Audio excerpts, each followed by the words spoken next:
Vous écoutez La tête au carré. Au carré. Jusqu'à 15h sur France Inter. Qu'est-ce que c'est que ça? C'est pour mon père, il fait collection. Elle est belle, hein?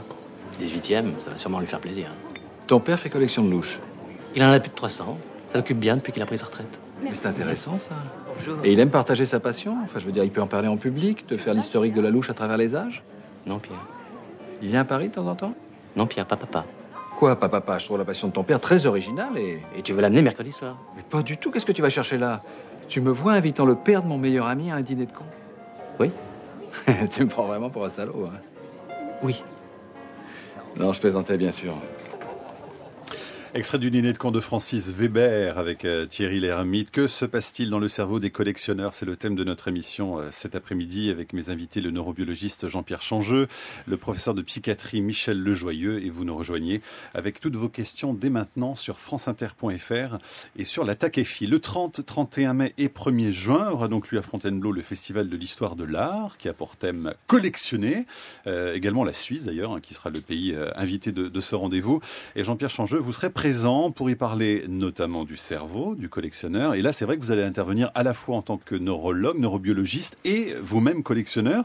Qu'est-ce que vous avez collectionné, Jean-Pierre Changeux? Je collectionne toujours des tableaux du XVIIe et XVIIIe siècle. C'est pas les louches, hein, vous, c'est bien non, les pas tableaux du tout. XVIIIe. C'est les tableaux depuis plusieurs dizaines d'années. Et, c'est une recherche constante qui me passionne. Ouais. Quand ça a commencé? Dans quel contexte exactement? Comment un jour vous avez décidé de faire cette collection? D'abord, j'étais collectionneur d'insectes quand j'étais adolescent. Ah oui. Et j'ai aussi collectionné des plantes, j'ai fait des herbiers. Ouais. Et puis, quand je me suis orienté vers la recherche scientifique, j'ai souhaité avoir une compensation au niveau de l'art. Donc, j'ai commencé par des estampes, gravures contemporaines, et je me suis intéressé aux icônes. Et puis des icônes, de fil en aiguille, je me suis intéressé à la peinture essentiellement française du XVIIe siècle, la peinture classique, qui à l'époque, on est dans les années 70, était encore accessible à des bourses très modestes comme la mienne. Ouais. Et donc, parallèlement à votre activité scientifique, oui. vous avez toujours eu cette passion artistique qui est vraiment là, conjointe au fond. Pour moi, c'est essentiel, je dirais, à ma vie scientifique, indirectement, si j'ose dire, parce que ça me rééquilibre. Il y a un sentiment d'apaisement, de bonheur, d'être environné de tableaux, d'œuvres d'art, et aussi, évidemment, joie suprême de pouvoir, éventuellement, à un moment ou à l'autre, en acquérir une nouvelle. Ouais. Donc il y a toujours ça, au fond, dans la tête du collectionneur. Et oui, c'est une tension, je dirais, à la fois complémentaire et extrêmement différente de celle de la recherche scientifique, qui est parfois très éprouvante sur le plan des émotions.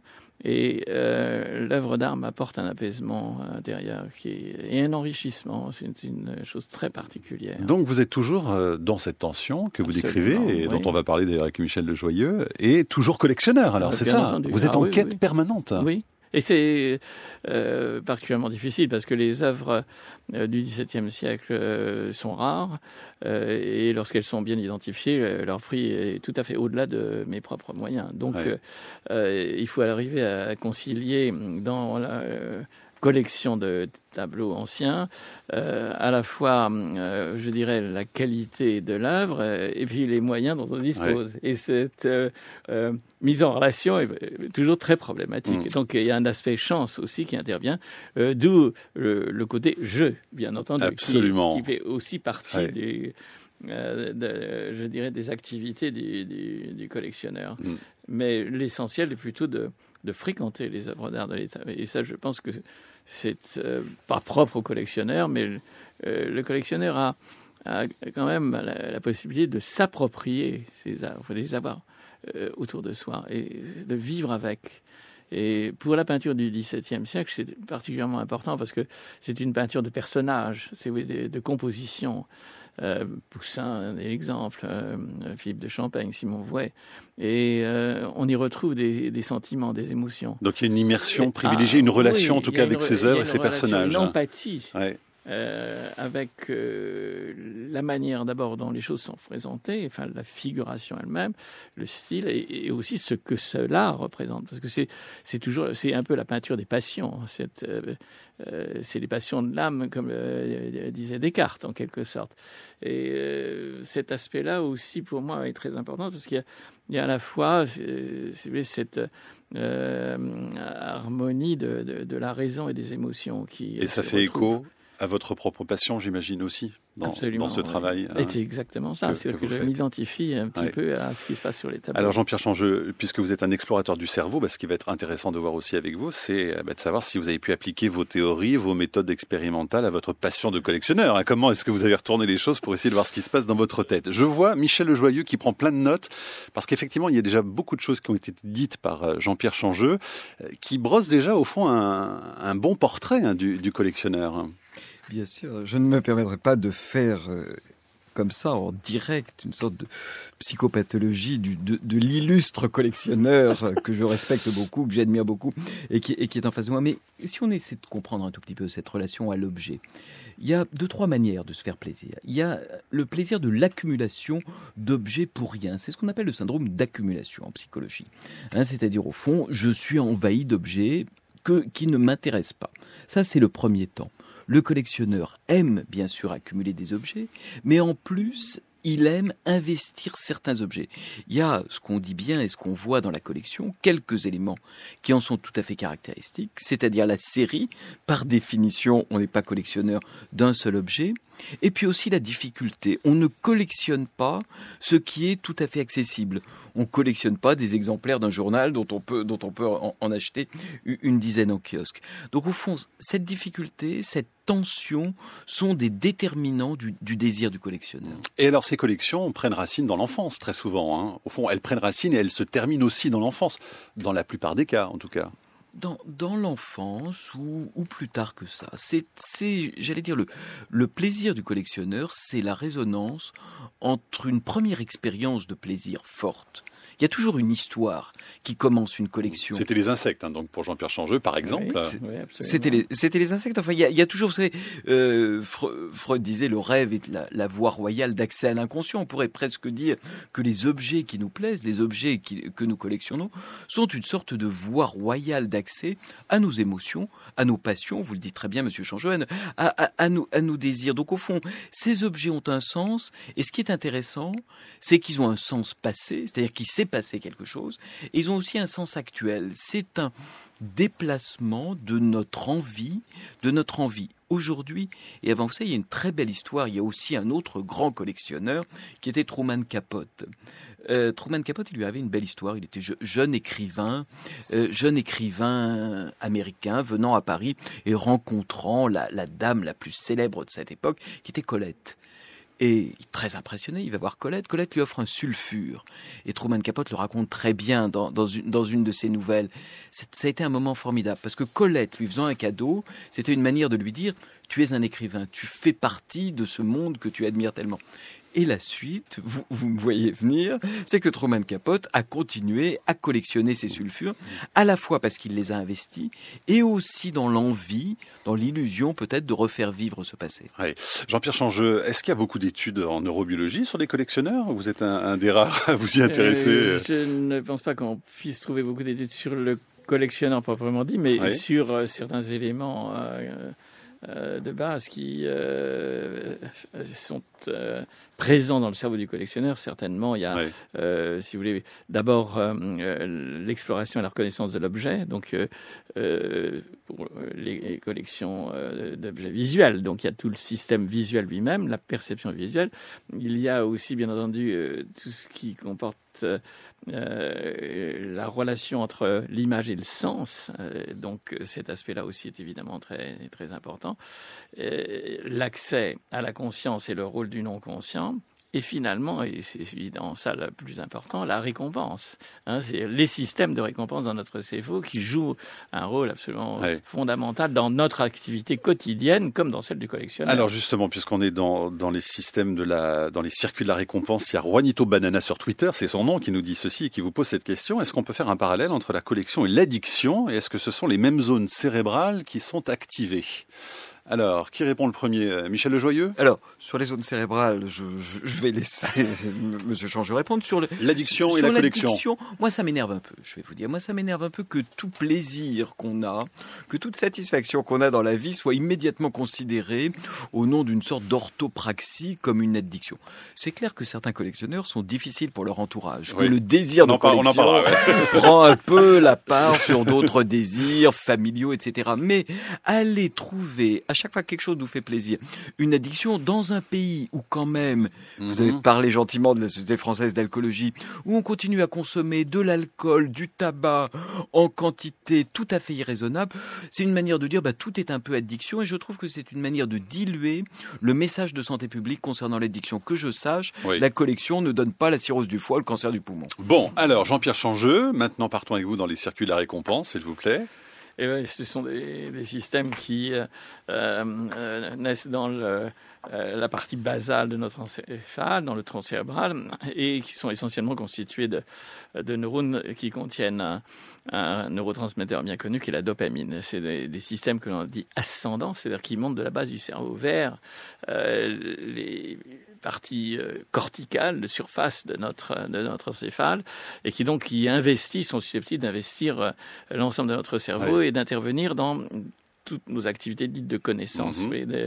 Alors, qu'est-ce qui se passe quand vous trouvez un beau tableau là, du 17e, par exemple? Qu'est-ce qui se passe avec votre dopamine tout d'un coup? Évidemment, il y a la dopamine, enfin d'autres neurotransmetteurs, là je simplifie un peu et je dirais même excessivement, mais on voit les choses comme une espèce d'invasion dans un bain de neurotransmetteurs de l'ensemble de notre cerveau. Bon, c'est une vision extrêmement simplificatrice, mais simplement pour dire que ces neurotransmetteurs jouent un rôle critique et qu'on peut aussi imaginer des régulations qui interviennent dans la libération de ces neurotransmetteurs. Et c'est là où les théories sur l'addiction peuvent intervenir, si vous voulez, quand il y a, par exemple, un usage répété d'un agent pharmacologique qu'on peut appeler une drogue. Le système nerveux s'adapte à cet usage et finalement, la drogue devient nécessaire en quelque sorte pour que le système reste en équilibre. Donc, ça a aussi introduit l'idée que dans les systèmes de récompense, on puisse trouver une pharmacologie lorsqu'il y a des situations qui deviennent pathologiques. Michel Lejoyeux. Oui, quand vous voyez ce tableau, vous appliquez presque sans le vouloir 3 grands principes d'une psychologie très, très positive, très, très réconfortante. La première quand même, parce que pour que vous ayez vraiment du plaisir, il ne faut pas que vous le voyez, il faut aussi que vous l'achetiez à un moment que vous l'accueillez. Vous faites un cadeau à vous-même. Moi, je propose beaucoup ça en thérapie. Osez vous faire des cadeaux. Vous voyez, dans une époque où on n'ose pas exprimer ses envies, ses désirs. La deuxième chose, au fond, ce qui fait qu'on est angoissé, ou ce qui fait qu'on est souvent, c'est qu'on ne sait pas trop où on est. Vous réalisez une expérience qu'on pourrait dire, s'il fallait utiliser ce mot, de mindfulness, de concentration sur l'instant. Au moment où vous êtes face à votre tableau, vous y êtes totalement. Vous êtes totalement fixé sur vos sensations présentes. Et puis, alors, il n'y a peut-être pas des voies cérébrales de la culpabilité, encore que on s'interroge beaucoup là-dessus, mais vous mettez un petit coup à votre culpabilité en vous disant, certes, ce tableau, j'en ai déjà plein, il est un peu cher, mais je vais m'autoriser l'expression de quelque chose qui me fait plaisir. Donc, vous voyez, c'est très contradictoire tout ça quand même. C'est très contradictoire, mais tout va quand même dans le même sens, dans le sens au fond d'accepter un moment positif, de le déguster, de le ressentir et d'en avoir en plus une trace après qui va être l'objet acheté en collection. Donc c'est très bien, quoi. Continuez vos collections, Monsieur Changeux. Si de toute façon, il n'est pas prêt de s'arrêter apparemment.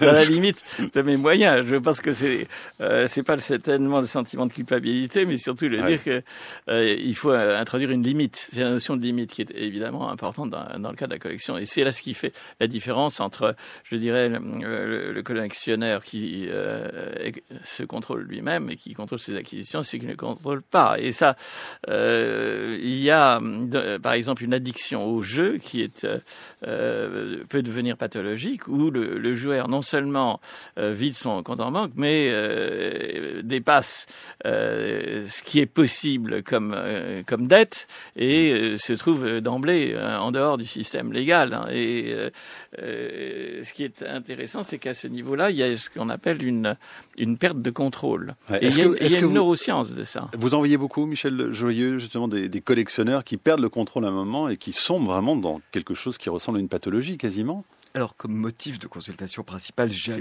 jamais vu quelqu'un me demander un rendez-vous, aller demander une consultation dans un hôpital parce qu'il est collectionneur, même mais parce qu'il en souffre, hein, ou parce qu'il sombre dans quelque chose. Non, mais par contre, ce que je vois beaucoup, c'est que nous avons tous nos petites marottes, nos petites collections. Donc, ce n'est pas le motif principal d'accès à la psychologie, mais moi, je pose cette question-là.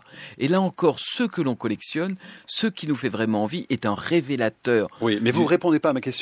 Il n'y a pas de pathologie du tout de la collectionnite aiguë, ça n'existe pas, en tout cas, il n'y a pas de consultation spécialisée, on peut bien sûr tout envisager sur le mode de la maladie mentale, mais moi je serais tenté d'alléger le sujet quand même et de ne pas faire du collectionneur vous le défendez, un client, bec et ongles. Un client potentiel de la psychiatrie. Hein, voyez, donc en tout cas, si vous avez un problème avec vos collections, n'allez pas voir Michel Le Joyeux, parce que c'est pas lui qui va vous aider. Il vous incitera à continuer à vous faire plaisir. Allez, on revient vers vous dans un instant. franceinter.fr, beaucoup de messages pour vous également sur Twitter.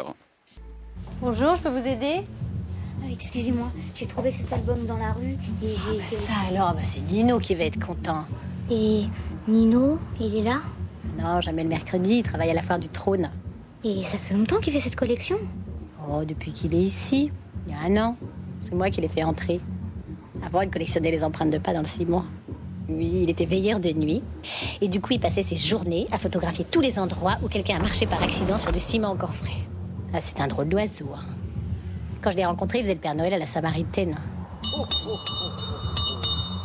Et puis d'autres trucs, du genre des rires à un moment. Dès qu'il entendait un rire un peu rigolo, paf, il l'enregistrait.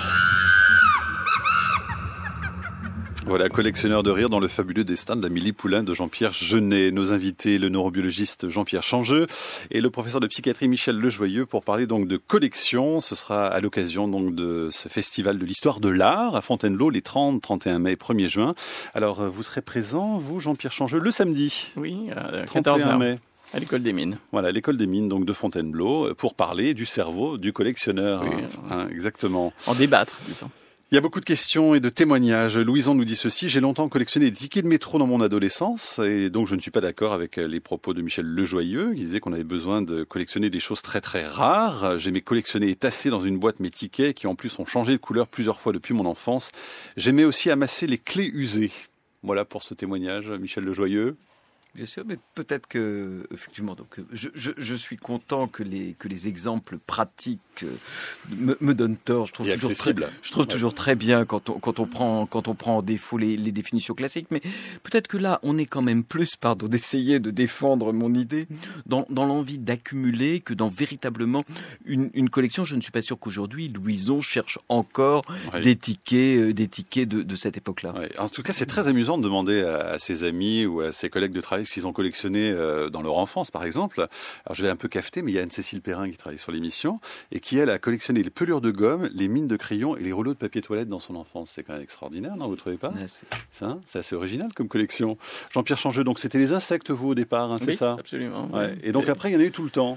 Oui, j'ai toujours eu une activité de collectionneur en parallèle, tout à fait contrôlée, pas pathologique justement, comme ça a été dit tout à l'heure, mais qui, encore une fois, m'apportait un enrichissement, je dirais, intellectuel, en ce sens que les insectes, j'ai essayé de découvrir la nature, d'en évaluer sa diversité et aussi associer au plaisir des formes. C'est-à-dire que les mouches, ça paraît évidemment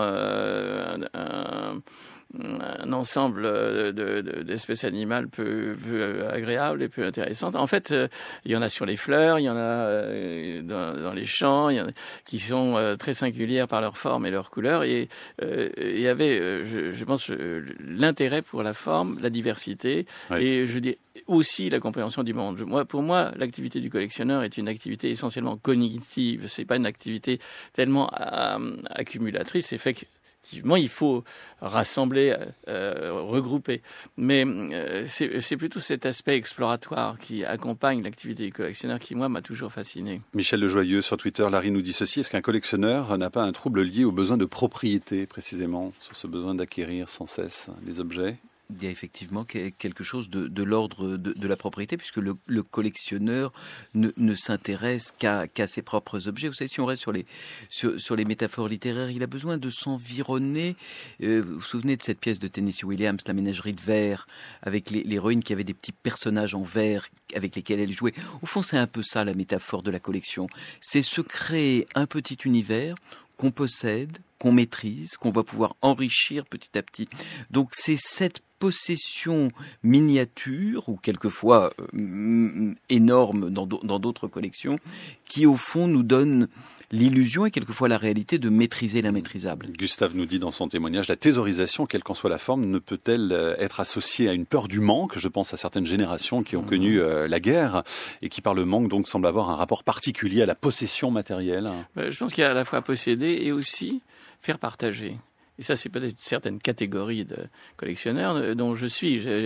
J'aime faire des découvertes, des tableaux inattendus, les rassembler. On peut voir votre collection d'ailleurs, à mots. Hein. Oui, bien entendu. Elle se trouve là, Jean-Pierre Changeux. Et puis aussi la donner.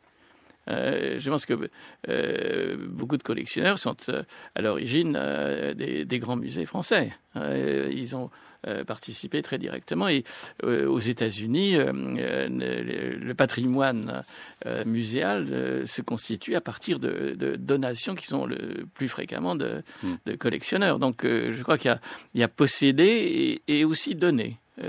En ce qui me concerne, ça fait partie. Vous voyez bien que les objets que vous avez ont un double sens. Ils ont le sens effectivement de l'intérêt historique, artistique qu'ils ont, et puis ils ont aussi, pardonnez-moi de le dire, le sens du fait qu'ils tournent autour de vous et du fait qu'ils réalisent une sorte de portrait chinois très indiscret finalement de toutes vos émotions. Donc la collection est intéressante par les objets et aussi par ce qu'elle révèle, j'allais presque dire, malgré lui, du collectionneur.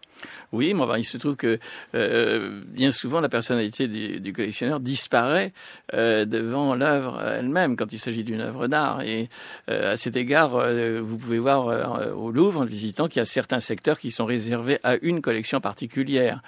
Je dois dire que c'est pas ceux qui m'intéressent le plus. Ce qui m'intéresse, c'est l'ensemble des collections, parce qu'à ce moment-là, les œuvres peuvent être confrontées les unes avec les autres, et il s'agit, en quelque sorte, pour moi, d'une espèce de grande collection où se trouvent accumulés des chefs-d'œuvre et où on peut les fréquenter librement et aussi les partager avec les autres. Donc pour moi, l'aspect propriété est important, mais peut-être comme une étape transitoire, vous voyez, dans mon expérience de collectionneur. Michel Lejoyeux, est-ce que le collectionneur finalement est un éternel insatisfait? On le sentait un petit peu dans les propos de Jean-Pierre Changeux tout à l'heure, avec toujours cette impression de ne pas posséder l'objet dont il rêve, en tout cas d'être toujours en quête de le posséder. Hein. En tout cas, l'insatisfaction éventuelle ou éternelle est chez lui un moteur.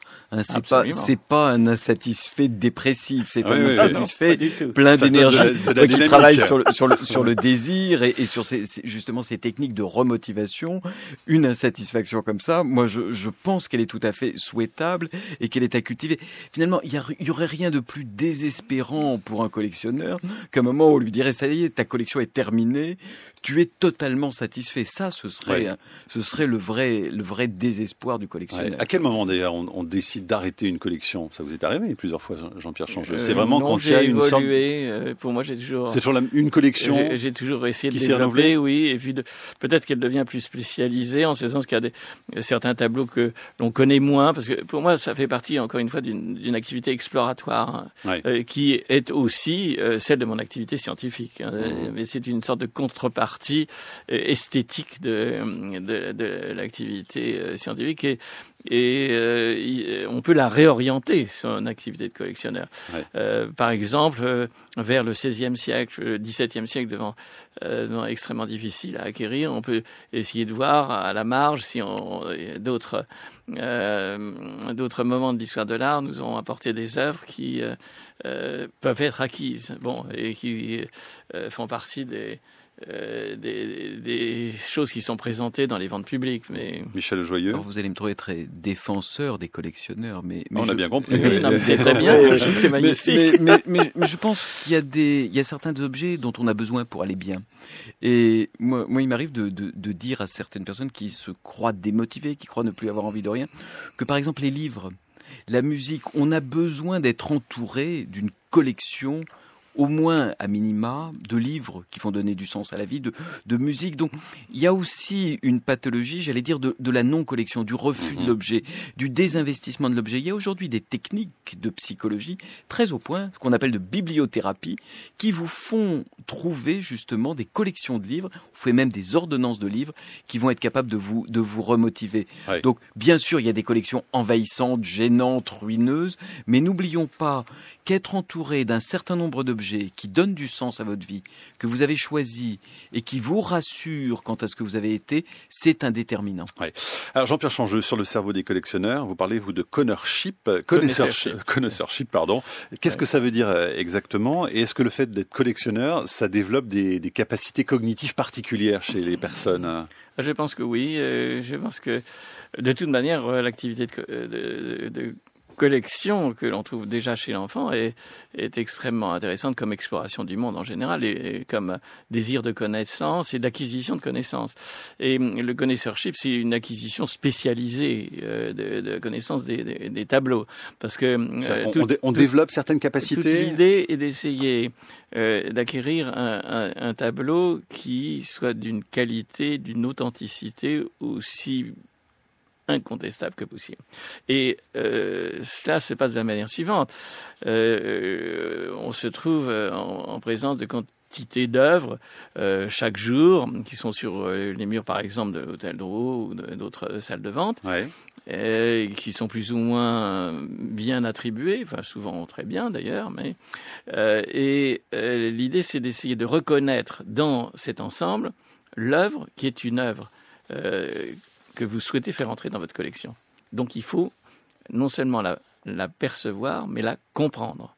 Et dans cette compréhension, il y a bien entendu l'identification de l'authenticité et aussi de l'artiste lui-même. Et vous parlez du neuroesthétique autour de cette idée aussi? Oui, c'est-à-dire que il est intéressant d'essayer de comprendre les mécanismes cognitifs qui interviennent dans notre système nerveux central et qui permettent, au fond, de confronter l'œuvre que l'on a en face de soi avec celle que l'on a accumulée dans notre mémoire lorsqu'on a justement acquis ce connoisseurship dans nos musées et aussi souvent en présence d'un tuteur qui vous a formé. Parce que je pense que dans le connoisseurship, il y a une notion très importante, c'est la fréquentation de personnes qui connaissent déjà et qui transmettent leur expérience. Michel Joyeux, pour terminer. Un tout petit mot, on est même en train de se demander si au fond, quand on a quelque chose qui nous mobilise très fort, comme un objet de collection comme ça, vous n'avez pas une sorte de réactivation d'une voix intérieure. Vous voyez, comme si vos pensées prenaient une tonalité